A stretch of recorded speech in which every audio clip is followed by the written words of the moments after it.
Hey, how you doing? Hope you're having a good day, because, you know what, fuck you now, it's Grim. I bet you didn't expect that. With today's game, we're talking about some negativity, some doldrums, but not from the gameplay or the design at all. Nope, because Grim Dawn is one of the most funnest, goodest games I've played in recent memory. It's so fun and good that I can't come up with better words for it. It just makes me want to stop writing intelligently and get back and play the game. Say things like, balls, game sucks, me clever, me write script, thanks for watching. Nah, I'm just kidding, sorry about the manic panic opener today, but I'm just so enthused about this game, and before we begin, I feel like I should make clear the point that this game had to win me over. I didn't actually like it at first. But through replaying it, trying things out, using the frontal cortex to actually give two shits about the world and stuff, I actually began to really like Grim Dawn. That doesn't mean I won't swear and nitpick bullshit, but for the most part, we're talking about a quality product today. Grim Dawn was created by most of the team that produced Titan Quest and acts as a spiritual successor. It's so spiritual and so successor that you could generally get both games mixed up, as their engine and overall feeling is extremely similar. Except that everything going on in this world is fucking miserable. And Titan Quest had God of the Dead Hades in it. Yeah, the tone is where Grim Dawn differentiates itself the most, but there are plenty of gameplay and UI changes that have improved on what was possible back in 2007. And I'm too excited, we gotta get a move on. I'm like the small child on Christmas Eve. I just want to shit in my gifts and open my pants to get off my chest all the things I really enjoy about this game. I think I'm excited because we're talking about an ARPG that actually released sometime recently. I beg, please, just make more games in this genre. I see you, Last Epic. Just wait your turn, I'm sure you're coming soon. Stop bugging me. Speaking of ass, this game is not, and here's why.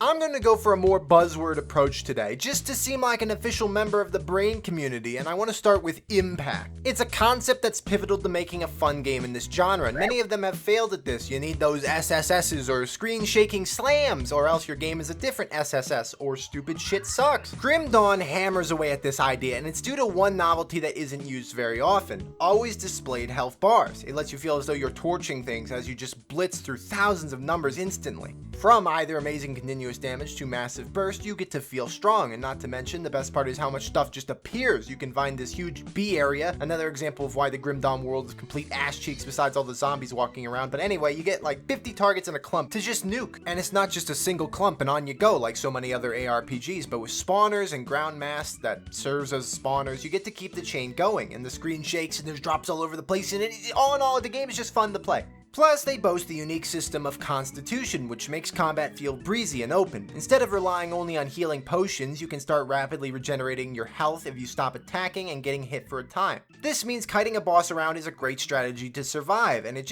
feels fun as well. Health potions being on long cooldown means that you have to utilize this tactic more often than not, which gives Grim Dawn a standout feel. But of course, you start as feeble fuck before you get into any kind of combat, so let's go over the leveling and powering up process. Firstly, experience bar, classic, good. Secondly, bar-based skill progression grid, uncommon, very good. Thirdly, constellation system, weird, reading required, bad, don't like, just kidding, not about the reading part though. I will circle back to the more standard fare of stuff in a second, but let's get the unique system out of the way first. As you play, you are granted special points by reaching these shrines, where you either have to donate an item or fight a horde of enemies. They are very fun to find at first, and then it slowly becomes a slog of looking for these things, which are haphazardly placed in some bog no human would ever decide to go. But regardless, you open up the constellation menu and get a choice of many, seemingly too many options, but it's actually not. And you might ask, what do you do with all these said options? Well, they're essentially much more specified skill choices, allowing you to gain more power in a variety of ways. The way it works is that you've got a new form of currency in this system, where you invest your shrine points into nodes and you unlock colored balls of "let me into your tree please" that you can use as admittance for other constellations. You get these balls for finishing each unique one, such as a crab or man with stick. These unlock all sorts of powers, such as, do you want mana regeneration, or maybe some more pet damage and resistance? Well, it's all in here, but good luck, asshole. It's gonna take you all day to figure out where it is. Except they've got this, drumroll please. Actually, nah, never mind, couldn't find the sound effect, fuck it.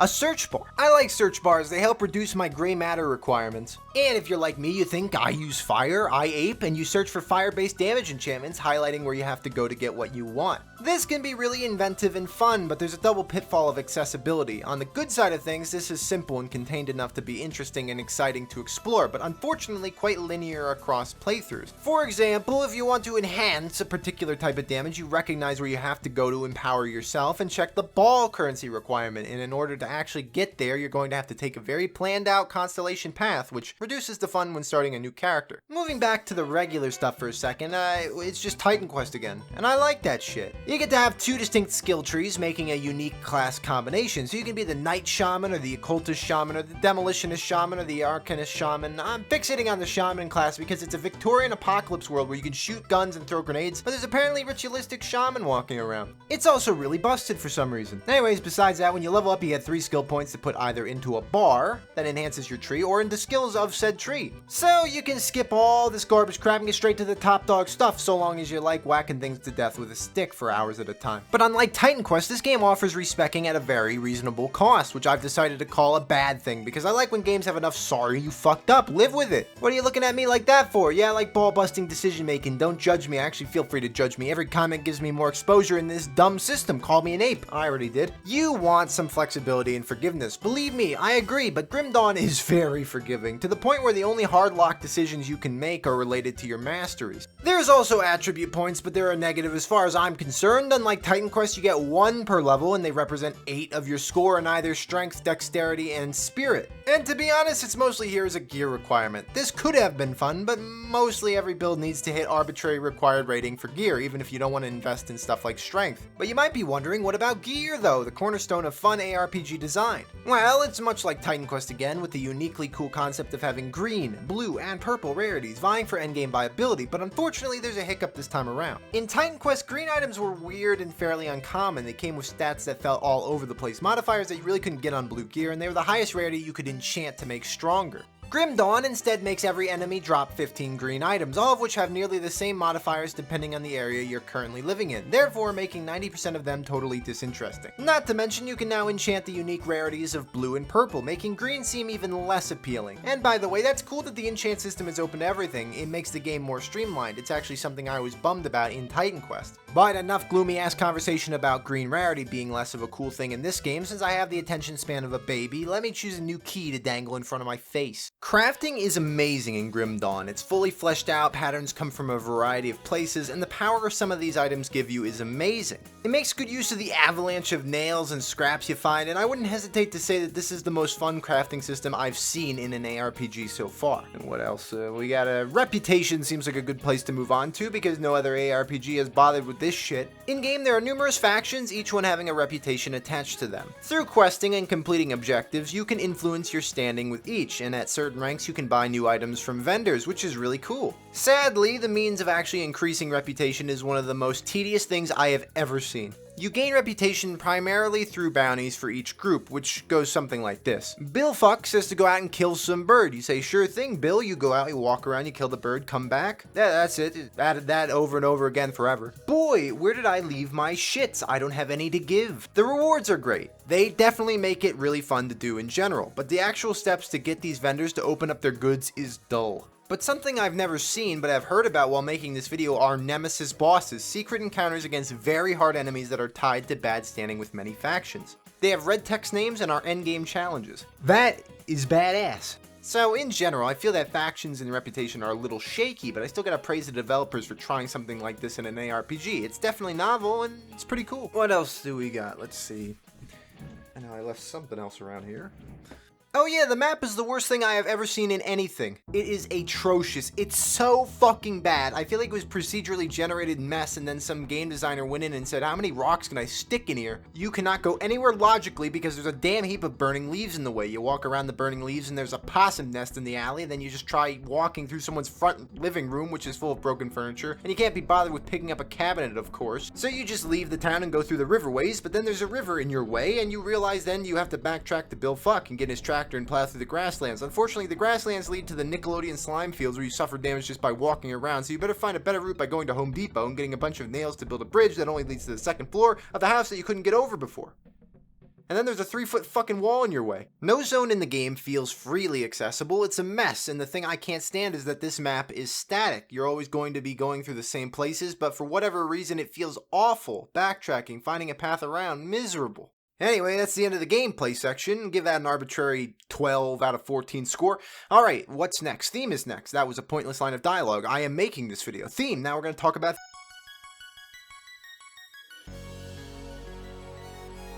I feel compelled to talk about the story, the gist of which is that a cataclysmic event happens to what seems to be an already completely shit place to live. The post-apocalyptic vibe is pretty cool in some ways, because it really is bad about these parts, between the gangs of hostile humans that are desperate to destroy in inhospitable areas and goblins. Excuse me, what the fuck? Oh, I'm sorry, Grobles. That makes better sense. Grobles, eh. I don't expressly know if the beastkin in this game are actually a direct result of the referenced Grim Dawn, which in most basic terms is fuck humans with godly factions vying to dick us in different ways. It's responsible for a lot of bad, but I'm pretty sure all these races did exist prior to it, so besides the new zombies and stuff, you'd have a good chance of dying if you went outside in this world. By the way, the enemies are sadly, it's in all caps, see my script, look-see, but anyway, they are sadly pretty boring. There's just not a lot of variation in size or scale or color, and besides the beastkin, ethereals and undead are just amalgamations of this and that. Occasionally you'll be impressed, but most of the times it was just a wall of health bars to me. But what really gives context and life to this landscape and the enemies are the lore pages you find littered about. These give you information about how some people have lived, what they're struggling with, how some lore figures act, and they're pretty neat. Not all of them are winners though, a lot of them are about someone just not liking the Grobles, and I could give a fuck about that, I love the Grobles, but when it's about some really weird twisted event, it's pretty cool. The writers blend edginess and desperation really well, and when it lands, it works great. I hate the human characters in this game. You have worlds that have human characters interacting with shit going wrong. It's a staple of every fiction. You gotta have the humans whining about how there's encroaching wildlife, the well isn't working, there's a monstrosity eating the local children. Bitch, bitch, bitch. I could give two about your plight, Bill. In terms of music and ambiance, it's good. I'm not sure that this game would win an iconic design award, but whoever did whatever in terms of art and design had some good ideas. But I don't like that the currency is iron bits. That's a bit stupid in my opinion, carrying around a bunch of door hinges in exchange for a hat. Yeah, alright, cool. Alright, I am chafing from sitting in my chair for this long, so I'm moving on to the final section where I bitch about the developers sucking eggs.